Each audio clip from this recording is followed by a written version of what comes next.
এটা দিনৰ বাবে গুৱাহাটীত মই ডেলিভাৰী বয় হ'লোঁ। কামত যে সৰু বৰ নাই আৰু ডেলিভাৰী ল'ৰাসকলক উৎসাহ দিবৰ বাবে মোৰ এই ভিডিঅ'টো। কামত কেতিয়াও আপোনালোকে সৰু বৰ বিচাৰ নকৰিব।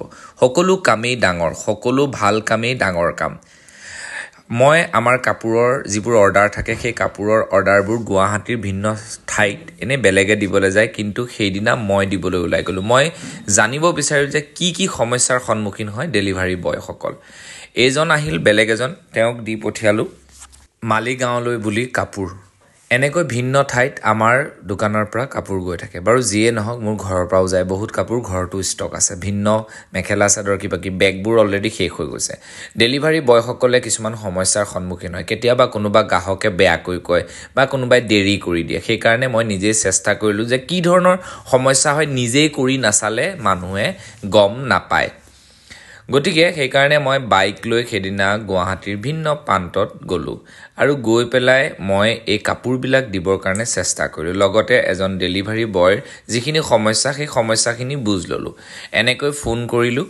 প্ৰথমবাৰ গৈ পালোঁ, গৈ পোৱাৰ আগতেও ফোন কৰিছিলোঁ যে মই আহি পাম, আৰু ঠিক তেনেকৈ গৈ পোৱাৰ পিছত তেখেতলৈ ফোন কৰিলোঁ। তেওঁ কি ধৰণে কথাবোৰ কয় শুনিলোঁ। তেখেতে খুব ধুনীয়াকৈ ৰেছপন্স দিলে।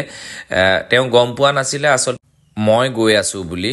তেওঁ খুব ধুনীয়াকৈ ব্যৱহাৰ কৰিছিল যে আপুনি অকণমান ৰখক, মই আপোনাৰ পৰা কাপোৰযোৰ ল'বলৈ ৰাস্তালৈকে ওলাই গৈ আছোঁ। এনেকৈ প্ৰায় 5-10 মিনিট সময় ৰ'লোঁ। অৱশ্যে উপায় নাই, সেইখিনি সময় গ্ৰাহকক দিবই লাগিব, মই সেইটো বুজি পালোঁ। গতিকে 5 মিনিট বা 10 মিনিট সময় ৰোৱাৰ পাছত এনেকৈ অলপ তাতে ৰ'লোঁ, আৰু ৰোৱাৰ পাছত সেই বাইদেউগৰাকী আহিলে ক'ৰবাৰ পৰা বজাৰ কৰি, আৰু আমাৰ যি কাপোৰ সেই কাপোৰখিনি ল'লে, আৰু তেখেতে খুব ধুনীয়াকৈ মোক ব্যৱহাৰো কৰিলে। তাৰপিছত মোৰ কথা সুধিলেও, অকণমান দেৰি কথা পাতি মই পুনৰ তাৰ পৰা ওলাই বেলেগ এঠাইলৈ আকৌ ৰাওনা হ'লোঁ।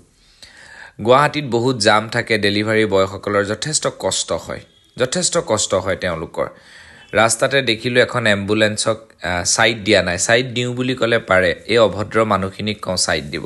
তাৰপিছত এই মানুহজনক দেখাৰ লগে লগে যেন উৎসাহ দুগুণ বৃদ্ধি পায় কাম কৰিবৰ কাৰণে। আপোনালোকে নিশ্চয় গম পাইছে, তেওঁ ফিজিকেলি হেণ্ডিকেপ যদিও নিজৰ কৰ্ম কৰি খাইছে, তাত কোনো লাজ থাকিব নালাগে।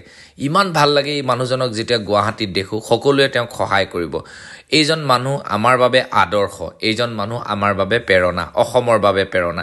মই মুখ্যমন্ত্ৰী ডাঙৰীয়াক অনুৰোধ জনাম, এই মানুহজনক এটা সন্মান দি পেলাই তেওঁক ৰাষ্ট্ৰীয় পৰ্যায়ত চিনাকি কৰি দিব লাগে যে এইখন লৈয়ে তেওঁ চলি আছে। তাৰপিছত এয়া বাইদেউক আমি বেগ দিবলৈ গ'লোঁ। বাইদেৱে খুব ধুনীয়াকৈ ক'লে আমাৰ এই কথাখিনি, যে মই ক'লোঁ যে মই আজি নিজেই দি আছোঁ। তেওঁ খুব ভাল পালে, খুব ধন্যবাদ দিলে, কৈছে আচৰিত হ'ল, তথাপিও মোক মৰম দিলে। ধন্যবাদ।